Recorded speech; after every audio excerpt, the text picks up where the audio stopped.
네.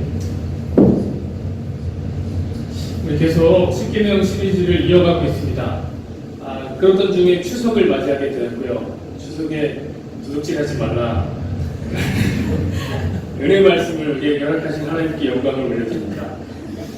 오늘 도둑질하지 말라라는 이 말씀을 가지고 주인의 뜰에 가장 귀한 것이라는 제목으로 우리 함께 말씀을 나눠봤으면 좋겠습니다. 가치 전도라는 말이 있죠. 가치 전도.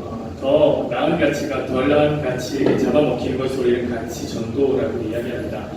저는 가치 전도 중에서 가장 큰 가치 전도가 뭐냐면 돈과 생명이, 재물과 사람이 바뀌는 그런 전도라고 생각을 해요. 복음 전하는 게 아니라 이 전도.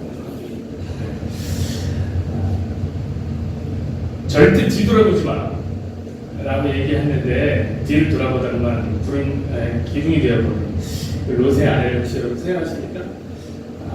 왜 뒤를 돌아보게 된 거죠? 두고 나온 모든 것들이 생각났기 때문에 뒤를 돌아본 거예요. 자신의 생명이 더 중요한 것만 두고 나온 그 재산 때문에 기둥이 되어버린 롯의 아내. 현실에도 있더라고요. 현대판 롯의 아내가 있더라고요. 어느 한 화산섬에서 화산 폭발이 일어날 거다라고 경고 메시지를 보냈어요. 다 떠나라라고 얘기했는데 떠나던 중에 한 여자가 다시 자기 집으로 돌아갔습니다. 왜 집으로 돌아갔냐면 집에 놓고 온 귀중품이 생각났기 때문이죠. 그 귀중품을 가지고 오다가 그만 화산재에 깔려서 질식해서 죽었다는 안타까운 소식을 들었습니다. 대표적인 가치 전도의 예라고 생각합니다. 돈 때문에 사람을 죽이는 일은 오늘날 너무나 만연한 현실입니다. 너무 많아서 다 얘기할 필요도 없는데 저는 한 가지 사건이 딱 생각이 나요. 생각하니까. 어떤 사건이냐면은 궁중족발이라고 혹시 들어보셨어요? 궁중족발 사건. 족발 먹고 싶네요. 궁중족발 사건이 어떤 사건이냐면 이 건물주가 세입자를 나가게 하려고 원래 300만 원 받던 임대료를 얼마까지 올렸죠? 1,200만 원까지 올렸어요. 한 번에. 4배 넘게 올려서 쫓아내려고 한 거죠.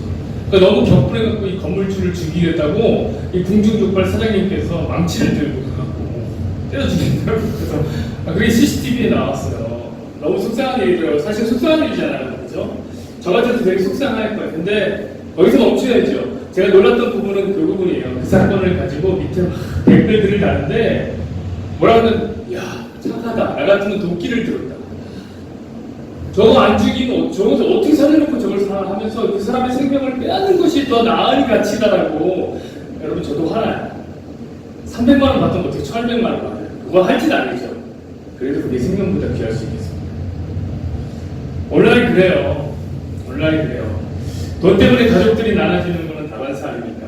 오늘 또 추석인데 혹시 여기 오신 분들은 집에 못 가서 그러시는 분 혹시 계시지 않을까요? 친척들과 만나기 껄끄러워서. 대부분 왜 껄끄럽습니까? 돈 때문에 갈라지는 경우가 많아요. 돈 때문에 다리 위에서 뛰어드는 청년들의 이야기, 비트코인 사건. 여러분 잘 아시잖아요.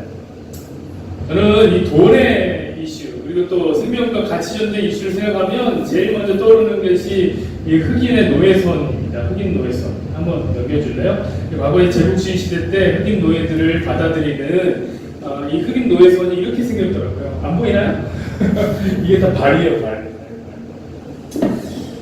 여기가 더 잘 보이겠네요, 여기가. 흑인들을 이렇게 실어서 가는 거예요. 서로 이렇게. 다리가 얼굴 쪽으로 이렇게 차곡차곡 쌓아서 가는 거죠. 저렇게 한 3달이 가는 거예요, 최소. 3달. 더 멀리, 왜냐면 유럽과 아메리카 대륙으로 갔으니까 더 멀리 가는 경우는 한 6개월까지도 저렇게 가는 거예요. 용변 보는 거예요? 그냥 이대로 보는 거예요. 치워줄 사람은 어디 있어요? 밥도 아침, 저녁으로 그냥 2끼, 미역 같은 거 이렇게 먹여주고. 죽으면 죽는 거죠. 이 흑인 노예선의 치사율이 어느 정도냐면 50%. 다 죽어나가는 거예요. 전염병이 창궐을 했다고. 너무너무 많이 죽어나갔어요, 여기서. 흑인들이. 자, 이 흑인 노예선의 이 생존율이 근데 갑자기 98%로 뛰는 놀라운 개혁이 있었어요. 놀라운 변혁이 있었어요. 왜 그랬을까요? 어떻게 하길래 50명이 죽던, 그러니까 100명 타면 50명이 죽던 이 배가 100명 뒤에 98명이 살아나는 놀라운 배가 되었을까요? 진짜 생명을 사랑하는 선장을 여기다 태웠기 때문이니까요. 때문일까요? 아니면 뭐 좋은 음식들을 제공했기 때문일까요? 그런 거 아니었어요. 왜 98%가 살아나는 놀라운 경험을 했냐면 이 배가 그 전에는 배 단위로 돈을 받았죠. 배가 한 배 오면 한 배당 돈을 얼마씩 줬는데 어떻게 바꿨을까요? 생존하고 있는 흑인 한 명씩을 계산해서 돈을 쳐주겠다고 했더니 98%가 살아도 아마 죽은 흑인들을 살려야 되는 거야. 돈 받아야 되니까. 뭐가 더 중요한 거야? 이거 보면 돈이 생명보다 더 귀하다 라는 얘기를 단적으로 보여주는 예가 아닌가 생각합니다. 가슴 아픈 이야기지만 오늘 제 8계명은 이 돈에 대한 문제입니다. 많은 사람들이 이 8계명을 들으면 나는 여기로부터 좀 자유하다 이렇게 생각을 해요. 특별히 신실한 그리스도인, 여기 추석에도 이렇게 보니까 신실한 그리스도인들은 야, 나랑 아무리 상관이 없는 얘기야 라고 생각해요. 왜냐면 우리 절도 안 하잖아요. 강도짓 안 하잖아요. 다 끊었잖아요. 그죠? 끊었지? 끊었지? 이제 안 한단 말이에요. 그러니까 이 8계명이 나라는 좀 자유롭다 라고 생각한다는 거죠. 그러나 오늘 이 8계명은 단순히 돈을 훔치는 절도나 강도에 대한 계명이 아닙니다. 그것보다 더 큰 거예요. 생각해보세요. 그래서 목적어가 없잖아요. 도둑질 하지 말라는데 뭘 도둑질 하지 말라는 거예요? 돈이에요? 사람이에요? 그런 목적어가 없단 말이에요. 도둑질 하지 말라. 돈만 여기에 속한 대상이 아니기 때문에 그렇습니다. 예, 성경도 이 도둑질을 바라보는 그 범위가 매우 넓습니다. 어떤 게 있을까요? 출애굽기 22장 1절 한번 봐보실래요? 여기 써있어요. 사람이 소나 양을 도둑질하여 잡거나 팔면, 그렇죠? 타인의 재산을 빼앗는 거, 이거 도둑질이죠. 이거 당연한 거예요. 이런 거 하면 안 된다 라고 얘기하는 거죠. 출애굽기 21장 16절도 볼까요? 여기 써있어요. 사람을 납치한 자가 그 사람을 팔았거든. 인신매매 이런 것도 도둑질이라는 거예요. 당연히 사람을 훔치는 것도 도둑질이다. 성경은 얘기하고 있는 겁니다. 레위기 6장 2절을 한번 보실까요? 이렇게 써있어요. 누구든지 여호와께 신실하지 못하여 범죄하되 곧 이웃이 맡긴 물건이나 전당물을 속이거나 도둑질하거나 착취하거나, 자, 속여서 빼앗는 거 이런 거죠.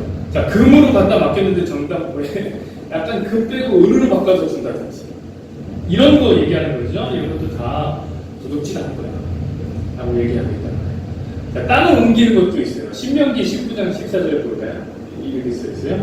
내 하나님 여호와께서 내게 주어 차지하게 하신 땅, 곧 내 소유가 된 기업의 땅에서 조상이 정한 내 이웃의 경계표를 옮기지 말지니라.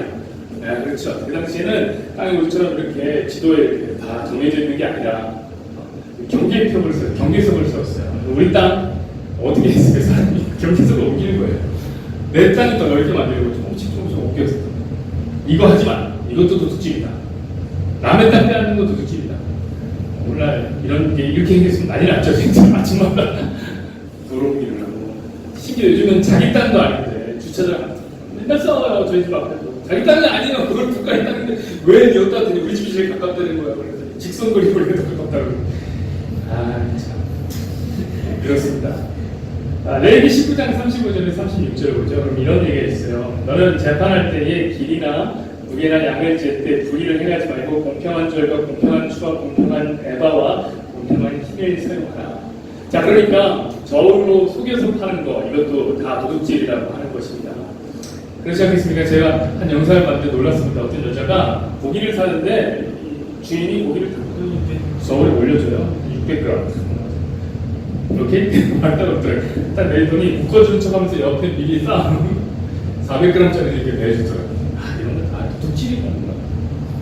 도둑질이라고 얘기했어요. 심지어 이런 범위까지 도둑질이라고 얘기하는데 어떤 거냐면 마음을 훔치는 것도 도둑질이다 라고 얘기해요. 사무엘하 15장 6절 말씀 볼까요? 이스라엘 무리 중에 왕께 재판을 청하러 오는 사람들마다 압살롬의 행함이 이와 같아서 이스라엘 사람의 마음을 압살롬이 훔치니라. 이렇게 얘기했어요. 압살롬은 다윗 왕의 아들이에요. 근데 다윗 왕의 왕권이 갖고 싶었던 거죠. 그래서 어떻게 하냐면은 아버지에게 가는, 당시에는 왕이 재판을 했어요. 재판을 받으러 가는 사람들을 불러서 이리 오라고. 내가 왕의 아들이야. 왕은 지금 바쁘다. 왕이 요즘에 신경이 굉장히 많아요. 나한테 와서 재판을 받으라고. 재판 얘기를 듣는 거예요. 막 감정적으로 동요해주고, 그렇게 힘든 일이 있었냐.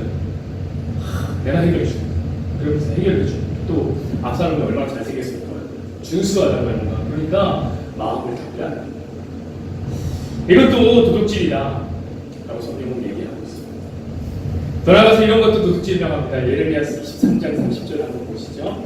하나님의 말씀이라 그러므로 보라 서로 내 말을 도둑질하는 선지자들을 내가 치리라.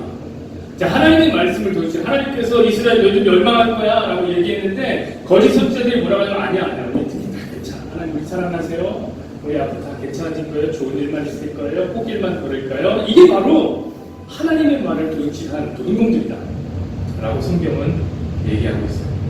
자, 신약에 가면 이런 얘기도 도둑질이다 라고 얘기하고 있습니다. 마태복음 21장 13절 보세요. 그들에게 이르시되 기록된 바 내 집은 기도하는 집이라 일컬음을 받으리라 하였거늘 너희가 강도의 소굴을 만들었다. 자, 성전에서 사람들이 소와 양을 팔기 시작했어요. 비둘기를 팔기 시작했어요. 제가 전에도 한번 얘기했는데 왜 팔았다고 그랬죠? 원래 성전으로 올 때는 재물은 흠과 티가 없어야 돼요. 근데 제가 오다가 좀 티가 나요. 그런 것들을 이용해서 어떻게 하는 거죠? 자기들끼리 담합을 해서 야 우리가 파는 것만 사게 하자. 그래서 제사장들이 멀리서 갖고 온 거. 자, 성전에서 파는 게 표시가 없는 걸 다 물려받는 거예요. 야 이건 흠이 있어. 티가 있어. 이거 안 돼. 여기서 사게끔 한 거예요. 엄청 비싸게. 장사하고 이거 강도다. 이거 도둑질이다. 라고 얘기하고 있어요. 오늘날도 그런 일들이 많아요. 크리스천 텍스라고 혹시 아십니까? 뭔지 모르겠지만 똑같은 제품에다가 십자가 하나만 넣으면 돈이 갑자기 확 뛰어요. 뭐야 이게? 기독교인들이 하는데 더 싼 줄 아십니까? 아니에요. 더 비싸요. 오히려 더 받은 믿는 사람들이 말이에요. 믿는 사람들이. 교회 와서 반증이라고 하고 책 팔아먹는 사람들 보면 저는 이 당시 이 상황들이 눈에 선하게 보입니다. 또 이런 것도 죄라고 하고 있습니다. 성전에서 환전세를 받는 거. 그것도 제가 말씀드렸을 거예요. 로마의 돈을 안 받고 이스라엘의 돈을 받았죠. 그래서 환전해 주면서 얼마를 뗐다고 했습니까? 수수료가 50%예요. 대단한 수수료. 수수료 50%를 끼고 주는 거예요. 자, 이것도 다 도둑질이다 라고 얘기하고 있어요. 오늘도 그런 거 아닌가 좀 생각해서 속상해요. 최근에도 교회에서 돈 좀 주면 10몇만 원 주거나 한 20만 원 돈 얹어주면 기부금영수증을 돈 세탁하는 거잖아요. 이런 환전 수수료 받는 거 이런 것도 다 도둑질이다 라고 성경은 얘기하고 있어요. 자, 그럼 우리가 여기서 멈추지 말고 더 유추해보자고요. 오늘날 도둑질의 범위는 더 넓어져. 소유의 범위가 굉장히 확장되었기 때문에 그런 거죠. 학생들이라는 도둑놈을 한번 학생이라는 도둑놈을 한번 볼까요? 어떤 도둑질을 하죠 학생들이? 부정행위 엄청 하잖아요. 그렇죠. 컨닝하는 컨닝의 방법도 점점 새로워지고요. 놀라운 일들이 과학적인 기법을 동원하니까 그런다고요. 이제 수능도 볼 텐데 수능 볼 때도 컨닝하는 사람들이 많더라고요. 더 놀라운 건 제가 신학교에 다닐 때 얘기했는데 신학교에서도 컨닝을 해. 이것들이 진짜 무슨 생각을 하고 있는 건지 모르겠는데 신학교에서도 컨닝을 해요. 그게 뭡니까 여러분? 남의 지식을 훔치는 일이죠. 학생들이 하는 또 다른 게 뭐가 있을까요? 소프트웨어 불법제 같은 거. 저도 많이 했던 것 같아요. MS 오피스 이런 거 막 깔짝 이미지, 악보, 저희도 악보를 했는데 이거 돈 주면서 남의 기술을 빼앗는 거잖아요. 그렇죠. 논문 표절 같은 것도 있을 것 같아요. 남의 학위를 훔치는 거죠. 내가 그거 괜히 표절해 갖고 남이 열심히 연구해 놓은 거. 사실 레포트를 쓴다는 것도 그렇지 않나요? 대학생들도 있지만 레포트는 최선을 다한 짜질 게 아닙니까? 남이 해놓은 거 이렇게 잘 배치해. 돈을 훔치는 것, 뭐 이런 어떤 단순한 어떤 절도를 넘어서서 요즘에는 화이트 칼라들의 절도도 굉장히 많죠. 이거는 굉장히 잘 못 보면은 이게 진짜 도둑질이야? 이렇게 생각이 들 만큼 잘 모르는 범위들이 있어요. 횡령 같은 것들 있잖아요. 제가 병역 특례를 할 때 일이었는데 제가 이제 작은 생산하는 컴퓨터 만드는 회사에 다녔어요. 근데 주인이 바뀌었더라고요. 오너가 바뀌면서 주인이 돈을 들고 튀었다는 거예요. 그래서 저희 회사가 일찍 망했습니다. 그래서 제가 3개월을 먼저 수직 폐지를 당했어요. 저희는 저녁이라고 안 하고 수직 폐지라고 합니다. 깔끔하게 3개월 먼저 수집해야 되었어요. 근데 나중에 알고 보니까 그 사건이 재밌더라고요. 우리가 갑자기 회사 사람이 안 되니까 너무 헐값에 내는 거예요. 그걸 헐값에 누가 산 거, 몇십억 개 산 거예요. 그것도 알고 보니까 대출 받아서 산 거예요. 그 대출 받아서 남의 돈 빌려서 그걸 사갖고 그 돈을 해외로 나갔더라고요. 대단하더라고요. 나는 왜 이런 지혜가 없을까? 이런 생각을 했습니다. 그래도 다 도둑질이죠. 배임 이런 것도 다 도둑질. 회사의 돈을 막 쓰는 거 있잖아요. 여러분 강원랜드에 가면 강원랜드 사장 법인카드 맛집이라는 데 법인카드는 진짜 마음대로 쓰죠. 내 마음대로 쓰고 싶은 대로 막 쓰는 거예요. 원하는 대로. 이제 조금 뒤에 가면 예산 전쟁 때문에 땅을 막 계속 파기 시작하거든요. 국가의 돈이라면 막 쓰는 거예요. 이 뱀이 아니면 무엇입니까? 탈세. 이것도 다 도둑질입니다. 도둑질입니다. 요즘은 아주 그냥 대놓고 나는 탈수범입니다 하는 사람들 있죠? 현금만 맞습니다. 근데 썰어 같은 얘기죠. 뇌물. 다 도둑질입니다. 제가 그 상호쌤 얘기를 들으면서 이거의 심각성을 깨닫는데 우리 상호쌤이 타고난 로비스트였는데 저는 근데 이제 예수를 믿고 난 다음에 뇌물을 줄 수가 접대를 할 수 없고 너무 힘들다. 이거 어떻게 해야 되는지 고민하고 있더라고요. 저는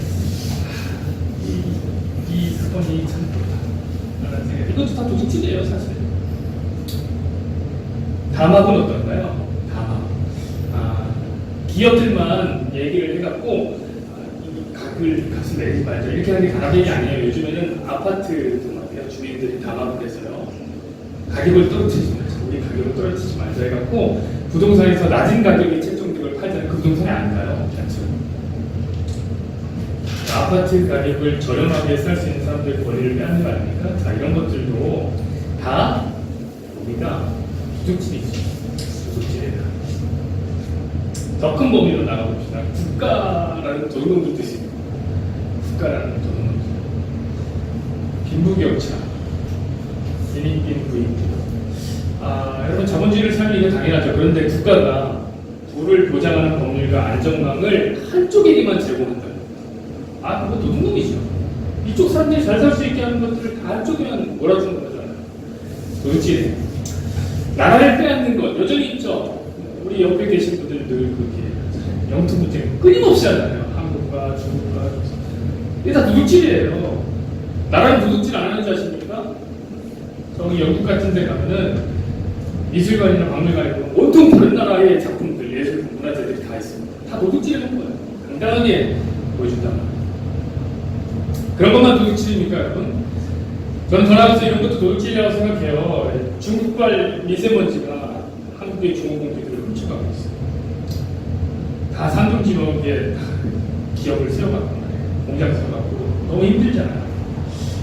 미세먼지는 그럼 모두 중국 탓입니까? 아니잖아요. 한국 사람들도 석탄 원료, 자동차 배기가스, 우리한 토목 건설 이런 것들 통해서 공기를 다 빼앗고 있어요. 저는 이런 거 보면서 이런 생각이 든단 말이에요. 우리가 환경을 마음껏 갖다 쓰는 것도 도둑질이다.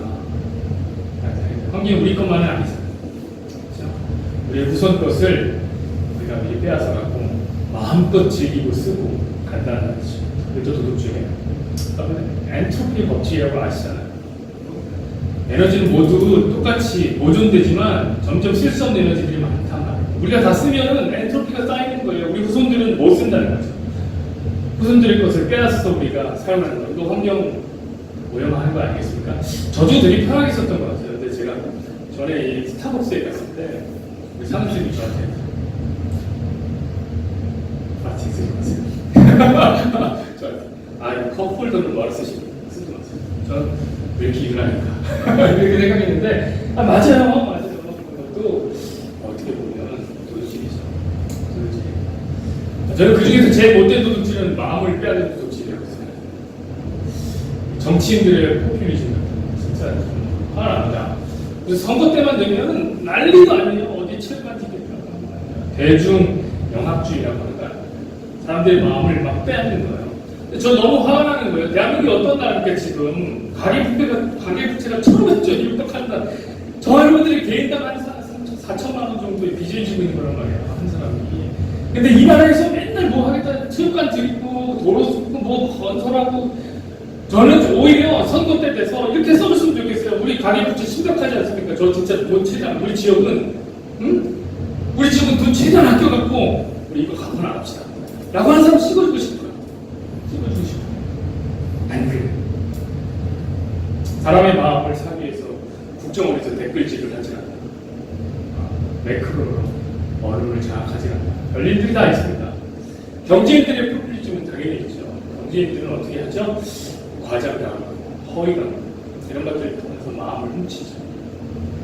저는 제일 화나는 부분이 이 부분이에요. 제가 목사이기 때문이기도 하지만 목사들의 포퓰리즘이죠. 신학교에 이런 걸 배웁니다. 절대로 설교해서는 안 되는 것. 배웠는데 뭐에 대해 설교하면 안 되냐면 죄에 대해 설교하면 안 된다. 왜냐하면 성도들의 마음은 아프기 때문에. 헌금에 대해서 설교하면 안 돼요. 설교하면 안 돼요. 왜 그런 거죠? 부담되게 라고 가르칩니다. 저는 그것이 성도들의 마음을 훔치는 일이라고 생각합니다. 다 도둑질입니다. 그럼 저는 이것이 우리가 사는 세상 이야기라고 생각해요. 특히 저희가 자본주의를 살고 있습니다. 자본주의라는 도둑놈이 얼마나 심각한 도둑놈이냐면 천민자본주의라는 말이 있지 않습니까? 배도가 얘기하는 말인데 이 천자가 참 재밌어요. 천자가 어떻게 쓰냐면은 천하자한테 천자인데 조개패자에다가 창 두 개 나물 전자를 쓴단 말이에요. 그래서 합치면 어떻게 된 거죠?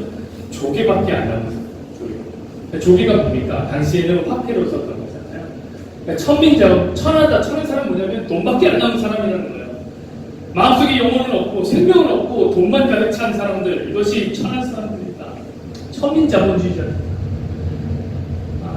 최후의 제국 자본주의는 천민자본주의라고 저는 생각합니다. 자본주의의 가장 꽃을 피우는 나라 미국 아이들 중에서 5분의 1은 빈곤에 시달리고 있어. 아메리칸 드림은 옛날 얘기죠. 그 안에서도 엄청나게 많은 사람들이 굶어가고 죽어가고 있대. 스파게티, 우리는 좋아하죠. 스파게티 뿌린 면에다가 토마토 소스 두 가지 해방을 떨어뜨린 다음에 먹는 아이들이 5분의 1이고, 그게 오늘날의 천민 자본주의를 살아가는 미국 사람들의 현실입니다. 영아 사망률은 점점 늘어나고 보험 때문에. 중국 사회는 어떤 줄 아십니까? 중국은 얼마 전까지 공산주의였다가 이제 개방됐잖아요. 막 개방됐는데도 이런 말이 요즘에 유행한 거예요. 푸얼다이 피널다이. 푸얼다이라는 것은 이 부이대라고 해갖고 금수저예요. 금수저. 피널다이라는 것은 빈이대, 가난할 빈자 써갖고 흑수저. 중국도 그래요. 전 세계 1%가 가진 것이 99%가 가진 것보다 많다면 이건 문제 있는 거 아닙니까?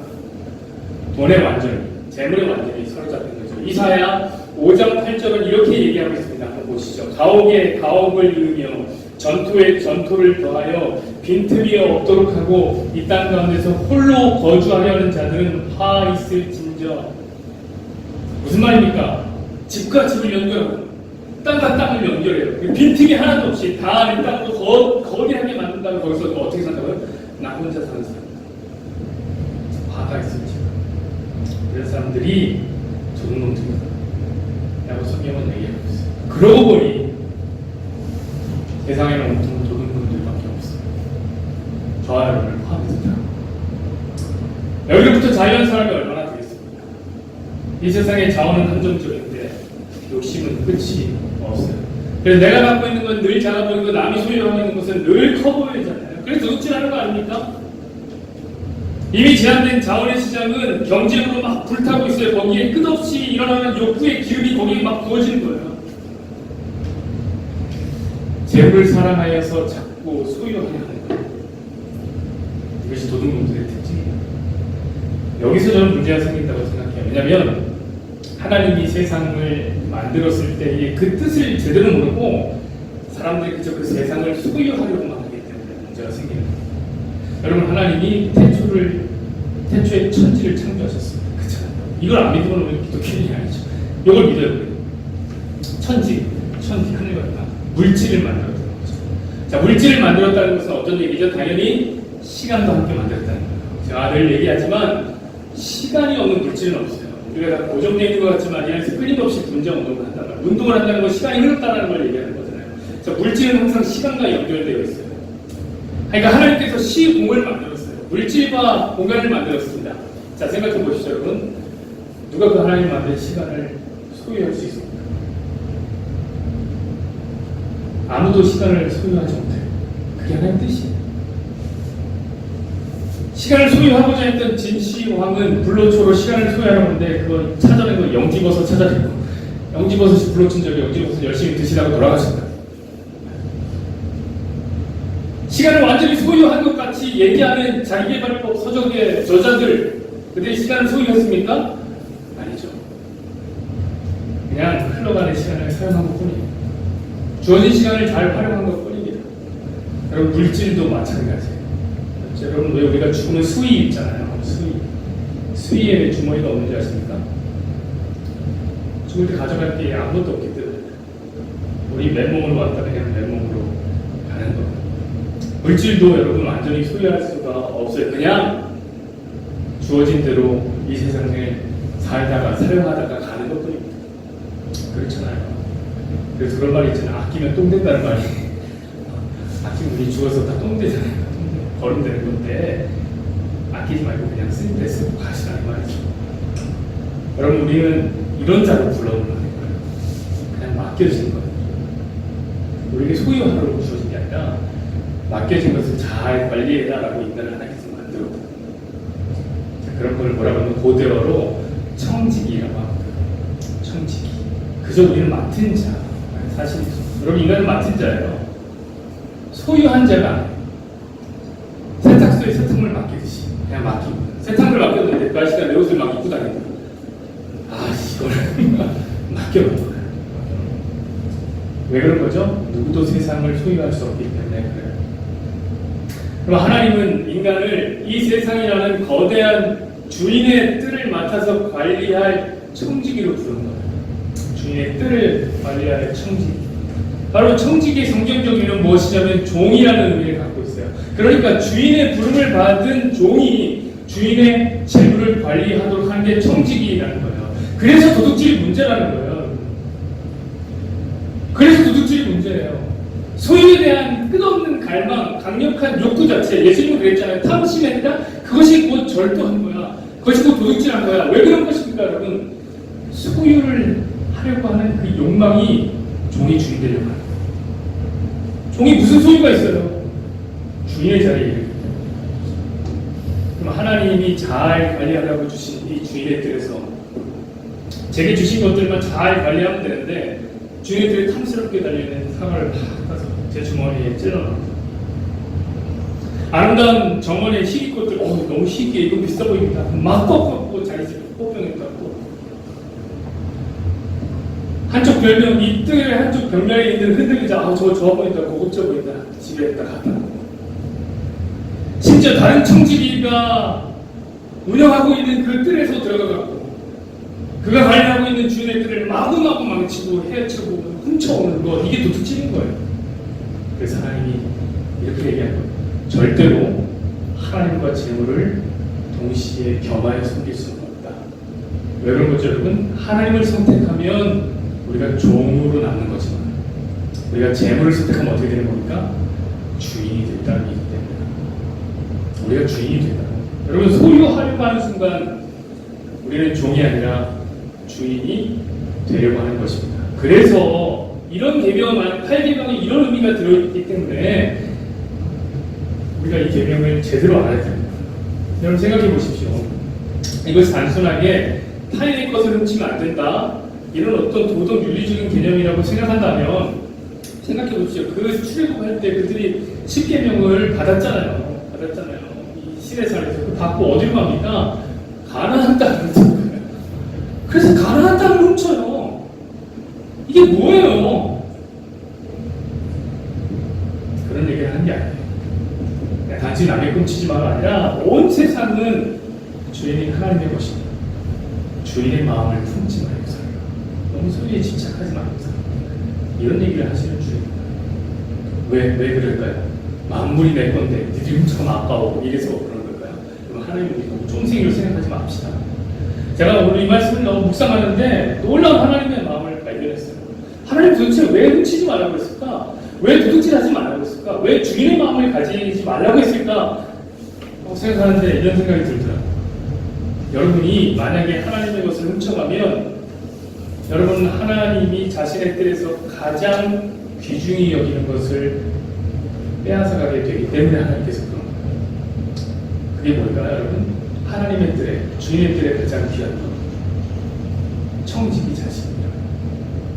청지기 자신. 저와 여러분이 하나님 뜰에 가장 귀한 것. 여러분 생각해보세요. 청지기도 주인의 소유 아닙니까? 베드로전서 2장 9절 보십시오. 그러나 너희는 택하신 족속이요 왕같은 제사장들이요 거룩한 나라요 그의 소유가 된 백성이니. 자, 저와 여러분이 하나님의 것이란 말이에요. 주인의 마음을 가질 때 저와 여러분들이 하나님의 것에서 제대가 되어버리는 거예요. 그게 속상해서 그렇게 하지 말라는 거예요. 여러분 하나님은 우리를 너무 사랑하셔요. 자신의 소유 중에 가장 사랑하셔요. 그래서 하나님의 뜰 모두를 맡겨준 거란 말이에요. 창세기 1장 28절 보시죠. 하나님이 그들에게 복을 주시고 인간이죠. 성도죠. 하나님이 그들에게 이르시되 생육하고 번성하여 땅에 충만하라. 땅을 정복하라. 바다의 물고기와 하늘의 새와 땅에 움직이는 모든 생물을 다스리라 하시니라. 자, 뭘 좀 다 준 거예요. 하나님이 이 세상 만든 거 주인의 뜰을 다 우리에게 준 거라고. 준 거예요. 우리 사람은 다른 말이에요. 이만큼 너희들이 귀하다라고 얘기하는 거 아닙니까? 근데 왜 훔치냐고요? 왜 소유의 마음을 갖고 욕구를 갖고 그걸 훔치냐고. 하나님 주시면 주시는 대로 그냥 자족하고 안 주시면 안 주시는 대로 최선을 다해서 이 청지기 사명을 다하면 되는 거지. 왜 훔치냐? 그러지 말아라 라고 얘기하는 것이죠. 여러분 욕심을 부리면서 하나님의 가장 소중한 것을 빼앗는 우리를 범하지 마시길 바랍니다. 하나님이 저와 여러분을 제일 사랑하셔서 주님의 뜻을 주셨다고 말이죠. 말씀 맺겠습니다. 여러분 하나님은 우리를 진짜 하나님의 뜰 가운데 이 세상 가운데 가장 사랑하십니다. 다시 말씀드리지만 그래서 그대로 우리에게 다 맡긴 거예요. 근데 제가 이런 괘씸한 생각이 드는 거예요. 이 말씀이 계속 묵상하는데 과거에 제가 교회에 있을 때 저한테 한 부목사님이 이런 얘기를 해주셨는데 안세진 전도사 내가 당신을 진짜 특별하게 생각합니다. 진짜 사랑합니다. 그래서 이번 일을 그래서 주는 거야. 이번 일만 참 마무리야. 잘 보이면 목사님들 잘 보이고 목사가 될 수 있습니다. 이렇게 저한테 얘기하는 거예요. 제 눈이 반짝반짝 이번 일만 잘 맞추면 되는 거구나. 그래서 진짜 열심히 했던 기억이 나요. 저는 목사가 못했습니다. 뒤돌아보고 생각해보니까 이런 생각이 들더라고요. 이런 이야기들은 일을 잘하게 만들려는 동기부여법이 아닙니다. 야, 내가 너 생각해서 이거 충분히 중요한 일이야 나가는 거. 뭐 진짜 인간을 중요하게 여기는 건가요? 일을 중요하게 여기는 건가요? 일을 중요하게 여기는 거죠. 그래서 이런 생각이 드는 거예요. 내가 너를 너무 사랑해서 내 뜰을 너에게 주고 청지기로 맡긴다. 혹시 하나님 덕을 안 해? 하나님 덕을 이렇게 쓰려고 마음껏 부려먹다가 이런 생각, 괘씸한 생각이 들었어요. 그럼 자연스러운 질문이 생기지 않나요? 왜 하나님 우리에게 청지기를 맡겼는가? 하나님이 일손이 부족했는가? 그래서 굳이 이 일을 우리에게 맡기는 건가? 또 하나의 질문이 생기죠. 하나님이 청지기를 사용해서 얻는 이익은 뭐지? 도대체? 또 하나의 질문, 세 번째 질문. 하나님은 우리가 좋은 청지기라고 과연 생각하고 믿고 우리에게 일을 맡긴 건가? 라는 질문을 했다. 저 스스로. 답은 이래. 하나님은 일손이 부족하지도 않고요. 우리라는 불량한 청지기를 통해서 얻을 만한 이익도 없어요. 왜냐하면 우리는 늘 주인의 뜰을 파헤치는 분이니까요. 그럼 왜 하나님 우리에게 청지기를 맡겼는가? 이걸 사실 묵상하면서 굉장히 오래 걸렸어요. 제가 이번 주 설교는 어제 새벽까지도 고민을 하고 도대체 이게 안에 뭔 말이 들어있을까 찾았다. 저는 이 말씀에서 우리를 청지기로 부르신 이유를 발견하게 되었습니다. 마태복음 13장 44절 말씀 보시죠. 이게 천국은 마치 밭에 감추인 보화와 같으니 사람이 이를 발견하고 숨겨두고 기뻐하며 돌아가서 자기의 소유를 다 팔아 그 밭을 사느니라. 이 밭은 무엇입니까 여러분? 세상이죠. 하나님 만드신 세상. 주인의 뜰이라고 합니다. 보화는 뭘까요 여러분? 천국이에요. 천국에 대한 얘기예요. 천국의 주인 되신 예수 그리스도. 자, 그러니까 주인의 뜰, 이 세상에서 열심히 일하면서 우리가 우리에게 하나님께서 주고 싶은 건 뭐예요? 그 안에 감추어 주신 보물을 찾으라고. 예수님을 찾으라고 하는 거예요. 늘 말씀드리시는 여러분, 이 세상은 저 하늘나라를 배우는 교육의 장소예요. 교육의 장소. 그럼 여러분, 저 천국에는 보물이 있을까요? 저 천국에 가면 보화가 있을까요? 없죠. 왜 그런 걸까요, 여러분? 보물이 보물 되려면 어떻게 해야 돼요? 희귀해야 돼요. 희귀해야 돼요. 여러분, 가치가 있으려면 희귀해야 돼요. 그렇죠. 자원의 저주에 걸린 저기 베네수엘라 갔는데 가보란 말이에요. 저는 안 가봤지만.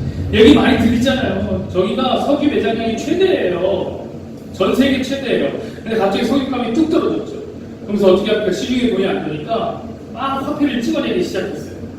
시중에 화폐가 많아졌어요. 그럼 뭐예요? 화폐가 많아지니까 어떻게 돼요? 화폐값이 똑같이 됐으니까요. 그래서 이제 그들은 화폐를 손으로 안 세요. 저울에 재요. 이만큼 가져와서 퉁 올려놓고 저울에 재갖고 쓴다는 거예요. 화폐의 가치가 하나도 없어요. 왜요? 너무 많으니까. 여러분, 금이 왜 금이에요? 매장량이 적으니까 금이죠. 여러분, 부족하기 때문에 귀한 거예요. 천국에 보물이 있을까? 없죠. 왜요? 천국은 부족한 게 없어요. 천국은 결핍이 없으니까. 그런데 왜 이 세상에 보물과 재화와 돈을 만들어서 하나님께서 우리에게 운영하게 하셨을까요? 하나님 다 아세요. 우리가 그 돈 쪼가리에 미쳐 나들고 있다는 사실 알아요. 생명보다 귀한 가치로 거기에 돈을 숭배하고 있다는 사실 알아요. 왜 그럴까? 그 이유는 단 한 가지예요. 저 천국의 진짜 보물을 알려주는 거예요. 진짜 보물. 바탕에 주인 보아인 예수 그리스도. 여러분, 하나님은 우리가 돈을 얼마나 사랑하는지 아신다니까요. 여러분, 다시 말씀드리지만 돈을 사랑하는 건 죄가 아니에요. 너무 당연한 거예요. 돈을 사랑하는 게 당연하다. 그것으로 멈추면 안 돼요. 그것을 하나님께서 알려주고 싶은 게 있는 거예요. 뭘 알려주고 싶으시냐? 하나님께서 내 사랑하는 청지기야. 네가 얼마나 소유에 미쳐있는지 알아. 네가 얼마나 이 땅에 미쳐있는지 알아. 너는 이 세상에 돈에 미쳤구나. 너는 이 세상에 물건에 미쳤구나. 너는 이 세상에 명품에 미쳤구나. 전자기기에 미쳐있구나. 다 안다. 그러나 그거 아니야. 그건 진짜 보물이 아니야. 진짜 보물이다. 온 세상에 단 하나뿐이고 내 하나뿐인 외아들 예수가 너의 진짜 보물이다. 내가 나의 뜰을 이 예수를 지켜라. 그러니까 너는 마음으로 네 뜰을 헤집고 다녀봐라. 그리고 그 예수를 발견해라. 그러면 네가 그동안 살았던 소유는 다 시시해질 것이다. 라는 말씀이 약속으로 있는 거였습니다. 사랑하는 여러분, 그래서 그 예수를 하는 보물을 발견한 사람들이 그렇게 생명을 걸고 예수님을 소유하길 원했던 것 같아요. 그렇지 않나요? 생명으로 이웃하던 로마의 시대 때 밖에 너 예수 믿으면 죽일 거야? 그 말은 뭐예요? 너 생명이 중요해, 예수가 중요해라고 얘기한 거죠. 그때 그들은 고민도 하지 않고 예수를 선택했어요. 이게 내 진짜 보물인데요. 진짜 돈으로 유혹하는 저 북한의 지하교회 성도들 지금도 그렇잖아요. 제가 10년 전에만 들었어도 그랬어요. 예수 믿는다는 거 사람들 다 안 돼요. 주변 사람들 지하교회 성도만 다 알아요. 그럼 어떻게 되는 줄 아십니까? 남들이 받는 봉급이 6분의 1밖에 못 받아요. 6분의 1밖에. 근데 그냥 예수 믿고 사는 거예요. 그 돈이면 그 당시에 해장국 한 그릇 먹으면 없어지는 돈이에요. 그래서 그냥 예수 믿고 사는 거예요. 그게 내게 더 소중한 거예요. 여러분, 저는 여러분이 하나님 맡겨놓은 이 주님의 뜻에서 예수님이라는 보물을 찾기 원합니다. 우리는 좋은 청지기 아니라 늘 하나님의 뜻을 파헤치고 자신이 주인 되려고 하고 자신의 처소를 살찌우려고 하지만 이 뜻에서 그러다 그 뜻 안에서 예수님만 발견하기만 합니다. 여러분에게 이 세상에 어떤 것보다 소중한 보화 되신 예수님이 여러분의 소유가 되는 겁니다. 그것이 저 여러분에게 이 세상이라는 주님의 뜻을 맡긴 하나님의 큰 그림 되겠습니다. 큰 그림 되겠습니다. 말씀 맺기 전에 제가 이 말씀들을 생각하면서 시를 하나 써봤습니다. 제가 또 시인 아닙니다. 보시죠. 뜰에라는 시를 썼는데 오늘 그래서 사실은 감성 돋는 설교를 하게 되고 들어보시죠. 뜰에 내 뜰에 넣어있다. 이게 죽어. 너 말고 다른 것이 없는 거랍니다. 내 땐 모든 것이 있다. 그 모든 것은 너에게 맡겼다. 왜요? 그 틀을 맡긴 나 있다. 이 여러분, 오늘 우리가 주님의 뜰에 있는 이유에 그 보배 되신 예수를 찾으려고. 그러니 여러분 주님께서 두둑질하지 마시고 예수를 찾아요.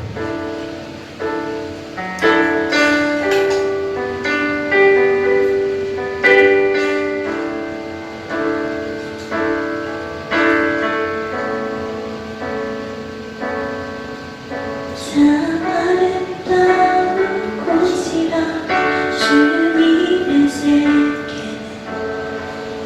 정말 오늘과 밝고 솔직할 수 있는 곳 조금이라도 내려 말할 수 없는 곳